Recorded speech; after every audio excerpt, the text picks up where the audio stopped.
High, আমি রুহি। আমি BA political science অনার্সের স্টুডেন্ট। আমি জাস্ট গ্র্যাজুয়েশন কমপ্লিট করলাম। অ্যান্ড অন্যান্য মা-বাবাদের মতন আমার মা-বাবাও ভেবেছিল মেয়ে হয়তো ডাক্তার হবে বা ইঞ্জিনিয়ার হবে বা অন্তত সরকারি চাকরি তো করবে। এই প্রথম মনে হয় আমি কোনো ভিডিওতে আমার ইন্ট্রো দিচ্ছি। যাই হোক, আজকের এই ভিডিওটা আমার কাছে বড্ড স্পেশাল, মানে সত্যিই স্পেশাল খুব। আমার কেন জানি না এখন মনে হয় আমি লাইফে কিছু তো অন্তত অ্যাচিভ করতে পেরেছি।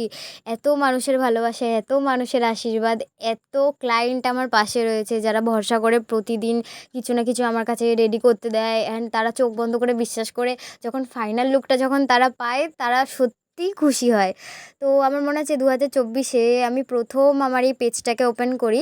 যাই হোক, সেই পেজটা এখন অবধি অনগোয়িং রয়েছে, ফলোয়ার্স না বাড়লেও, বাট ক্লায়েন্ট আমার আছে।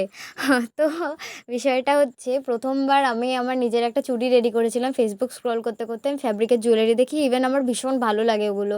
তো কোথা দিয়ে কিনতে হবে আমি জানতাম না। নিজেরই একটা চুড়ির মধ্যে আমি আমার ওড়না ছিঁড়ে তো ওটার মধ্যে পেঁচিয়েছিলাম, বাট ফিনিশিং আমার একদম ভালো আসেনি।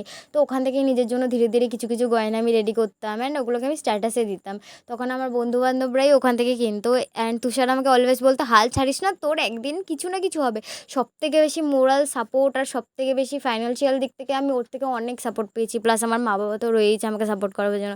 ইভেন আমার ভাই, আমার ফ্যামিলির প্রত্যেকটা পার্সন আমাকে এত সাপোর্ট করেছে এটার জন্য যে আজকে এটা আমি বিজনেসে স্টার্ট আপ করতে পেরেছি। মানে এতটা পরিমাণে এত লোক আমাকে ভালোবাসা দিয়েছে। প্রথমবার যখন শখের বশে বইমেলাতে আমি স্টল দিয়েছিলাম, আমি প্রত্যেকের থেকে তখন অনেক ভালোবাসা পেয়েছিলাম। সত্যি কথা বলতে এত ভালোবাসা আর এত প্রশংসাতে আমি সত্যি আপ্লুত তোমাদের কাছে। কাজের ক্ষেত্রে তো ভুল ত্রুটি লেগেই থাকে, তবে আশা করছি ভবিষ্যতে আরও সুন্দর সুন্দর কালেকশন আমি আনতে পারবো। আদরের পাশে তোমরা সবাই থেকো, যেন এই শখের বশে শুরু করা ব্যবসাটা আমি আরও এগোতে পারি।